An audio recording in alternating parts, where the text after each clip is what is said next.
आइए कक्षा 11 के सम्मानित छात्र और छात्राओं, जिज्ञासु छात्र और छात्राओं, तनिष्क क्लासेज में आपका एक बार फिर स्वागत हम करते हैं।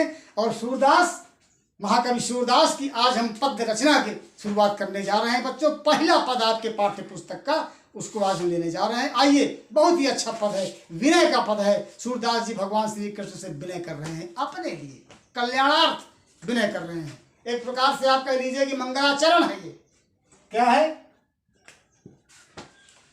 अब कह राख लेहु भगवान, नाथ बैठे द्रुम डरिया, पार दिशा दे बान, ताके डर में भाजो चाहत, ऊपर ढुक्यो सचान, दुहु भांति दुख भयो आन, यह कौन उबारे प्राण, सुमिरत ही ऐसे पारधी कर छूटे संधान, सूरदास सर लगे सचान ही, जय जय कृपा निधान की, अब कह राख लेहु भगवान। बच्चों, बहुत ही अच्छा ये प्रसंग है। पहले प्रसंग आप समझ लीजिए। इसमें रूपक अलंकार का प्रयोग किया गया। पूरे पद में रूपक है, अनुप्रास अलंकार भी है, एक रूपक है, बांधा गया है। सूरदास जी अपने को एक पक्षी मान रहे हैं, आत्मा को, जीवात्मा एक पक्षी है? और पक्षी को मारने के लिए, शिकार करने के लिए एक शिकारी आता है।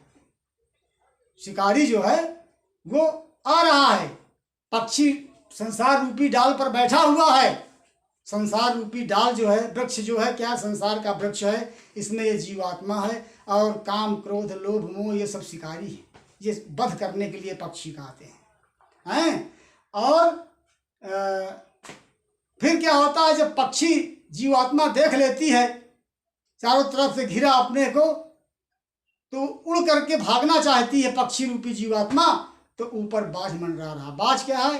अहंकार, अहंकार रूपी बाज वो ऊपर मंडरा रहा है। वो भी लेना चाहता। उसी पक्षी के ऊपर दो तरफ से प्रहार होने जा रहा है, वार होने जा रहा है। ऊपर से बाज चाहता है मैं पक्षी को खा जाऊं पकड़कर, और नीचे से शिकारी तीर मार रहा है पक्षी को कि मैं इसको मार दूं तीर से, ये मेरा भोजन बन जाए। बीच में पक्षी फंस गया। ऊपर बाज, नीचे शिकारी धनुष बांध लिए। अब बताइए क्या हो सकता है? कहां जाए भाग करके वो? तो आइए, इसी पे है कि सूरदास जी कहते हैं कि अब कै राख लेहु भगवान। हे भगवान, अब कै माने इस बार, राख लेहु मुझको बचा लीजिए, राख लो, मेरी रक्षा कर लो। हे भगवान, इस बार मेरी रक्षा कीजिए। क्यों? हूँ अनाथ बैठे तुम डरिया। हूँ माने मैंने बताया था कि ब्रज भाषा में मैं को हूँ बोला जाता है। हूँ अनाथ, मैं अनाथ हूँ। बैठे द्रुम डरिया, बैठा हूँ, द्रुम माने पेड़ की डाल के ऊपर, पक्षी के रूप में। पक्षी रूपी जीवात्मा को कह रहे हैं। जीवात्मा क्या है? ये पक्षी है, पक्षी रूपी जीवात्मा है। अर्थात मैं अनाथ हूँ, मेरा कोई नाथ नहीं है। अनाथ किसको कहते हैं? जिसका कोई मालिक ना हो, स्वामी ना हो, रक्षक ना हो, अनाथ हो, उसको अनाथ बोलते हैं। तो मैं अनाथ हूँ और संसार रूपी पेड़ की डाल पर बैठा हूँ। बैठे हो द्रुम डरिया, और पारधि साधे बान। पारधि शिकारी, पारधि माने शिकारी या बहेलिया भी लोग बताते हैं। बहेलिया जो चिड़ियों को मारता है। तो शिकारी जो है बाण साधे हुए है मेरे ऊपर। साधे बाण, बाण मुझको मारने के लिए नीचे से, पेड़ के नीचे से शिकारी अपना बाण का निशाना लगाए हुए है। फिर ताके डर में भाजो चाहत, उसके डर के कारण, ताके डर माने उसके डर के कारण, मैं भाजो चाहत, मैं भागना चाहता हूं। भाजो माने भागना चाहता हूं। उस शिकारी के बाण के डर के कारण मैं भागना चाहता हूं। लेकिन ऊपर ढुके सचान, ऊपर ढुके माने मंडरा रहा है। कौन? सचान माने बाज, चिड़ियों का राजा बाज। बाज क्या खाता है? चिड़ियों को खाता है पकड़ करके। चिड़िया बाज को देख करके बहुत डरती हैं, क्योंकि वो चिड़ियों को पकड़ के खा डालता है। अब क्या है कि नीचे से शिकारी का बाण और ऊपर से चिड़िया को पकड़ने के लिए, खाने के लिए बाज, दोनों अपने अपने ताक में, एक शिकार के लिए दो शिकारी डट गए या करके। अब क्या होगा भाई? दुहु भांति दुख भयो वानिए। दुह भांति माने दोनों प्रकार से, ये दुख आन ये दुख आ गया मेरे ऊपर, दोनों प्रकार से, दोनों तरफ से मेरे लिए दुख आ गया। कौन उबारे प्राण, अब मेरे प्राणों की रक्षा कौन करेगा? उबारे माने रक्षा करना। अब मेरे प्राणों को कौन बचाएगा, क्योंकि मेरे ऊपर दोनों तरफ से दुख आ गया है। फिर सुमिरत ही यही जैसे पारधी, जैसे ही सुमिरन किया जीवात्मा रूपी पक्षी ने, जैसे ही याद किया, सुमिरन किया माने याद किया, किसको? भगवान को। अहि डसे पारधी, अहि माने सांप ने डस लिया, पारधी माने शिकारी को। शिकारी नीचे खड़ा था, तीर लगाए हुए थे निशाना, नीचे नहीं देख रहा था। जब पक्षी ने देखा कि ऊपर मुझको बाज पकड़ना चाहता है, नीचे से बाण आने वाला, मैं मर जाऊंगा, तो उसने आंख मूंद करके भगवान को ध्यान किया। भगवान ने उसकी विनय सुन लिया और तुरंत नीचे से एक बहुत विषधर आ गया सांप, और उसने बहेलिया के या शिकारी के पैरों को डस लिया, काट लिया। जब काटा क्या हुआ? सुमरत ही यही जैसे पारधी, पारधी को डस लिया आही ने, सांप ने डस लिया पारधी को सुमरण करते ही। कर छूटे संधान, कर माने हाथ से, छूट गया संधान माने बाण उसके हाथ से। जो बाण धनुष पर चढ़ा था वो सांप के काटते ही वो घबरा गया और उसके हाथ से धनुष जो है वो धनुष के बाण, धनुष पर जो चढ़ा हुआ बाण था वो संधान कर गया, अर्थात छूट गया। देखिए, ये होता है जगत में जिसका जगत पिता रखवाला, उसे मारने वाला जग में हमने नहीं निहारा। एक बहेलिया निज घर से ले तीर कमान चला भाई, पक्षी के बद करनों को वो अपने मन में ठहराई। पूरा गीत इसी पर बनाया गया है। कहे कबूतर कबूतरी से कहना सत्य तुम्हारा, जगत में जिसका जगत पिता रखवारा। एक इधर गिरा एक उधर गिरा, दोनों का पिंड छुटा देखो, कहे कबूतर कबूतरी से कहना सत्य तुम्हारा।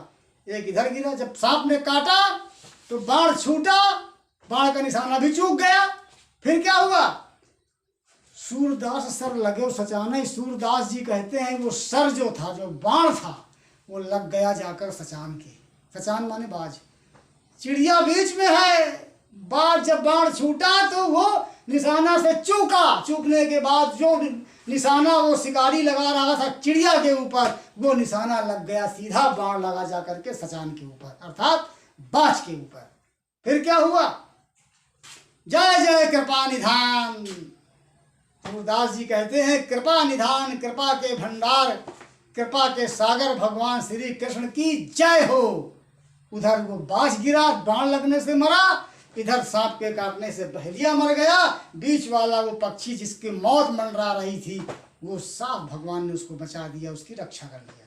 इसीलिए सूरदास जी विनय करते हैं अपने भगवान श्री कृष्ण की कि भगवान इस बार मुझे बचा लो। अब इसका थोड़ा रूपक अलंकार में अगर बांध करके इसका अर्थ निकाला जाए तो सूरदास कहते हैं कि जीवात्मा रूपी पक्षी जो है, ये संसार रूपी पेड़ में बैठा रहता है जीवात्मा, काम क्रोध लोभ में तमाम तरह के शिकारी इसका वध करना चाहते हैं, और ये आते हैं जब बाण लेकर के मारने के लिए, और नीचे से ये सब शिकारी, ऊपर से अहंकार रूपी बात जो आ जाता है, और वो बात जो है वो भी ग्रसित करना चाहता है जीवात्मा को। तब जीवात्मा जब घबरा जाती है, अकेली पड़ती है, अनाथ हो जाती है, तब परमात्मा का वो स्मरण करती है, और परमात्मा जो है उसकी रक्षा करते हैं। क्या करते हैं कि ज्ञान का बाण जो है, ज्ञान रूपी बाण जब लगता है तो ये सारे के साथ साथ जब ज्ञान का उदय हो जाता है तो काम क्रोध लोभ मोह अहंकार ये सब नष्ट हो जाते हैं और जीवात्मा की रक्षा हो जाती है। इसीलिए भगवान श्री कृष्ण तुम्हारी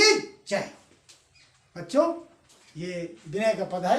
एक बार जल्दी जल्दी फिर से सूरदास जी कहते हैं अपने भगवान श्री कृष्ण से विनय करते हुए कहते हैं कि प्रभु इस बार मेरी रक्षा करो, मैं अनाथ हूँ, पेड़ की डाल पर पक्षी के रूप में बैठा हूँ, और जो है शिकारी मुझे मारने के लिए बाण साधे हुए हैं।